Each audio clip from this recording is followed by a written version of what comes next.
bonjour à tous, c'est Séverine, bienvenue sur le Happy Aspie Talk. Aujourd'hui, on va parler d'une prise de conscience que j'ai eue récemment à cause de toutes ces journées de grève qui me causaient vraiment beaucoup de soucis. Donc, je rappelle que moi, j'ai deux enfants TDAH et que je suis une maman malade. Donc, vous imaginez bien que les journées de grève, c'est pas la joie. Et pourtant, j'ai découvert qu'on peut transformer une journée de grève en journée de rêve. Alors, comment faire? Je vous raconte ça tout de suite, mais avant, pensez à vous abonner et à activer la petite cloche. Merci. Donc, en fait, je me suis rendu compte avec le temps que il y a un adage qui dit change ce que tu peux changer et accepte ce que tu ne peux pas changer. Et c'est vrai que peut-on faire contre la grève? C'est un droit, bon, il est plus ou moins bien utilisé, mais en tout cas, c'est un fait.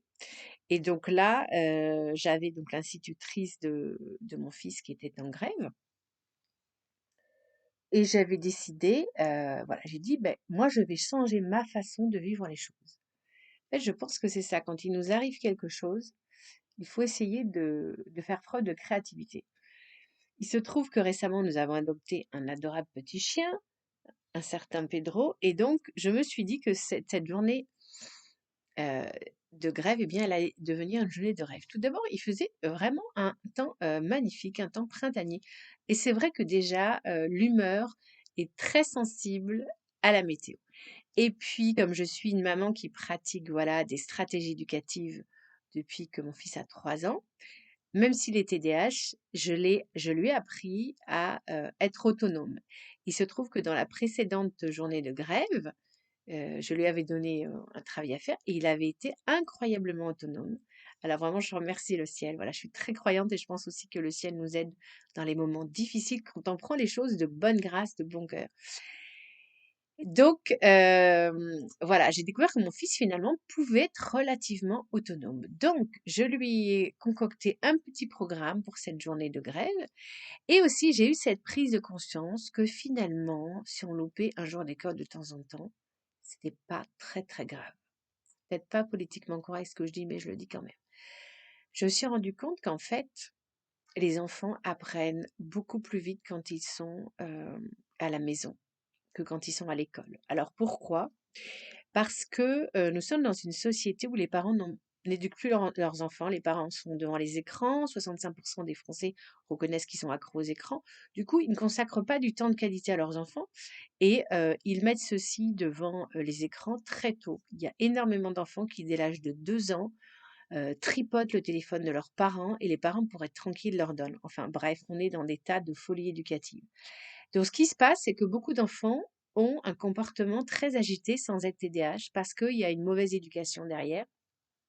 Ce qui fait qu'en classe, il y a beaucoup d'agitation. C'est comme ça, mon fils, depuis le CP, il est en CM1, il y a un bazar tout le temps dans la classe. Et là, du coup, finalement, la journée de grève, il se retrouve à la maison tout seul. Et grâce aux différentes stratégies éducatives que j'ai mis en place, il a appris, voilà, à gérer une certaine solitude. Il a appris à gérer, voilà, euh, une certaine autonomie. Et là, en plus, ce qui était formidable, c'est que il y avait son chien. Il aime énormément ce chien, donc il était très content de louper l'école pour pouvoir aider maman, qui est bien fatiguée, à s'occuper de chien.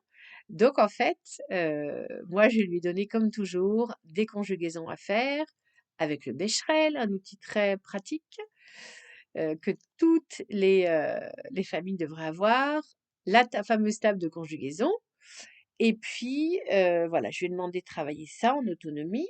Et puis, comme il fait aussi du piano, je lui ai demandé de travailler son solfège.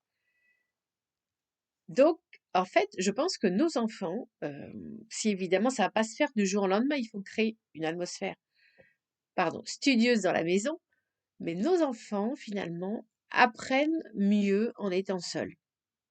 Et ce qui m'a inspirée dans cette impression-là, dans cette, plus qu'une impression, même cette certitude, c'est que, bon, beh, déjà, il y a ce qu'on appelle l'intelligence émotionnelle et l'intelligence émotionnelle, il faut que l'enfant, il soit bien dans sa peau, il faut qu'il soit dans un cadre satisfaisant et quand l'enfant est dans un cadre agité, Vous imaginez pour mon fils qui lui-même est naturellement agité à cause de son TDAH, c'est vraiment quasiment mission impossible de se concentrer.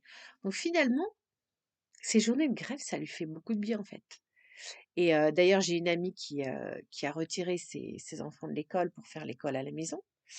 Et, heu et je comprends pas pourquoi en France c'est aussi compliqué de le faire, parce que cette amie est américaine, parce que ses enfants, ils ont des besoins spécifiques. Il y en a un qui a un TDA, qui avait de gros problèmes de concentration, qui finissait son travail en retard, qui avait 4 heures de travail en plus à faire tous les jours à la maison.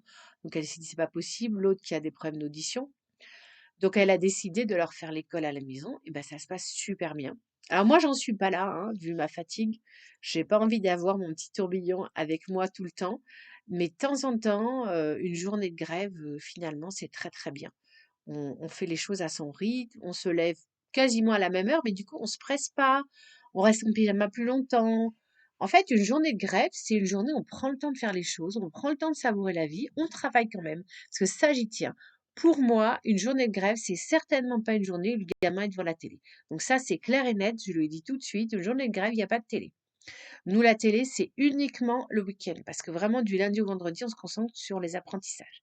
Donc, il y a les apprentissages scolaires, mais il n'y a pas que ça. Moi, je pars du principe que promener son chien, s'occuper de son chien, lui apprendre à obéir, tout ça, c'est des choses vraiment qui stimulent l'intelligence d'un enfant. Et pour moi, c'est aussi important que le savoir scolaire. Voilà, donc c'était voilà pour vous donner quelques pistes pour vous montrer que en faisant preuve de créativité, chacun voilà va s'adapter à sa situation personnelle. On peut transformer un jour de grève en jour de rêve. Voilà, je vous souhaite à tous un très bon printemps. Je vous embrasse. Pensez à partager parce que ça peut aider pas mal de parents.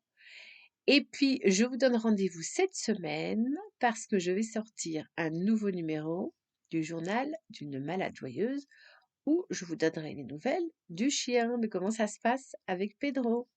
À très bientôt. Ciao.